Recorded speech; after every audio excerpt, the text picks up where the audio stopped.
নমস্কার, আমি আর একটা নতুন ভিডিও নিয়ে এসেছি। আমরা গত ভিডিওতে দেখেছিলাম 5টা স্টুডেন্ট নিয়েছিলাম, তাদের কিছু নাম্বার দিয়েছিলাম, যোগ করেছিলাম, অ্যাভারেজ করেছিলাম, চার্ট বানিয়েছিলাম।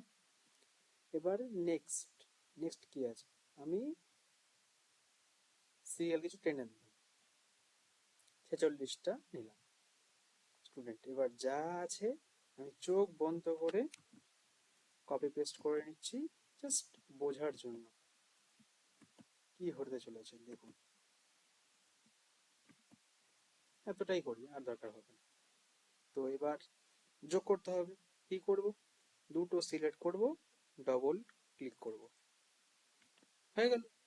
আমাকে কোথাও কোড লিখতে হলো না, কোথাও সমান সমান দিতে হলো না, কিচ্ছু করতে হলো না। তো এবার আমি নিচে যাই, চলো আর দুটো নিচে নেবে, এতটুকু দিয়ে হয়ে যাবে, আমার বাকিটা লাগবে না, আমি ডিলিট করে দিলাম।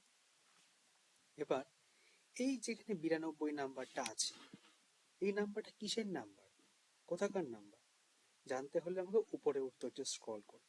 আচ্ছা, এটা ইংরেজির নাম্বার।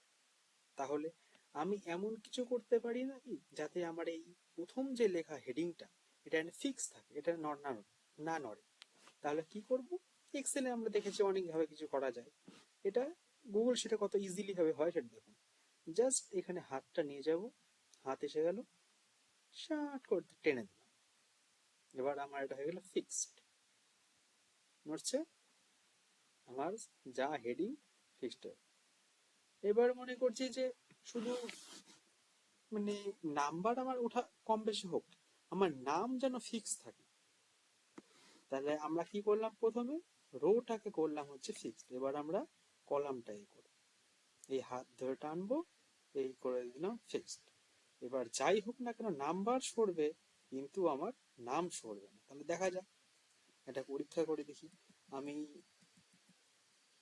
রাইট অ্যারো দিয়ে আমি চেষ্টা করি দূরে যাই, আমার সব জায়গার পর এক নাম্বার গায়েব হয়ে গেল, ফিনিশ।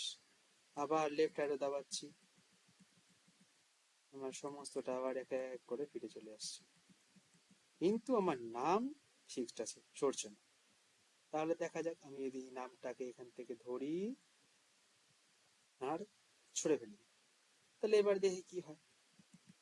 এবার দেখি, মা নামটাও সাথে চলে গেল। কি মজার জিনিস, তাই না? জাস্ট টেনে নিতে হবে, জাস্ট ধরবো এখান থেকে, টেন, আর কিচ্ছু করতে হবে। এটা হয়ে গেল কলাম, এটা হয়ে গেল রো। ব্যাস, থ্যাংক ইউ।